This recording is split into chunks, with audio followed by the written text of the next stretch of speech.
చేయగలరంటే అతడు ఖచ్చితంగా వాక్యాలు ఎత్తి వివరించాలి. ఈరోజు వాక్యాలు సందర్భాలు ఎత్తి వివరించే బోధకులేరి. నేను 18 ఏళ్ళు 19వ సంవత్సరంలోకి సేవ, అంటే 18 సంవత్సరాల సేవా జీవితంలో ఇప్పుడు 19వ సంవత్సరం రన్ అవుతుంది.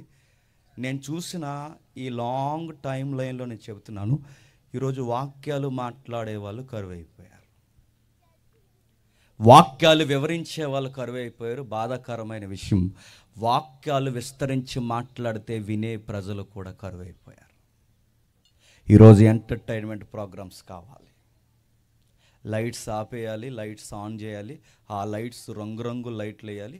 ఎందుకో మరి కొన్ని లైట్లు అలా ఆకాశంలోకి తన్నేస్తుంటాయి, ఎందుకో మరి అలా వెళ్ళిపోతున్నప్పుడు అదొక ఫీలింగ్లోకి రావాలంటే నేను అడుగుతున్నాను, మీరు ఏమన్నా కళ్యాణ మండపానికి వస్తున్నారా?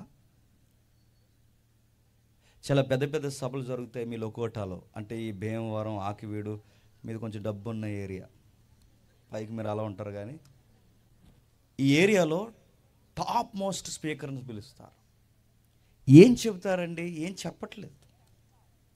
వస్తున్నారు, పెద్ద పెద్ద ఏదికలు వేస్తున్నారు. ఆ ఏదికల మీద ఏం చెప్తున్నారంటే సిగ్గు లేకుండా బోధకుడు ప్రసంగం మానేసి ఎగురుతున్నాడు. ఆ ఎగురులాటకి ఆయనే ఎగురుతున్నాడు. అంటే ఇక మేము ఎగరకపోతే బాగోదు, మాకు దావీదు ఆత్మ లేదని మీరు అనుకుని మీరేం చేస్తున్నారు? మీరు ఎగురుతున్నారు. ఎగిరితే మళ్ళీ బయటోళ్ళు సి అంటారని ఆ చి అన్న దానికి అడ్డెట్టుకోవడానికి ఇది ఏ డ్యాన్సో తెలుసా?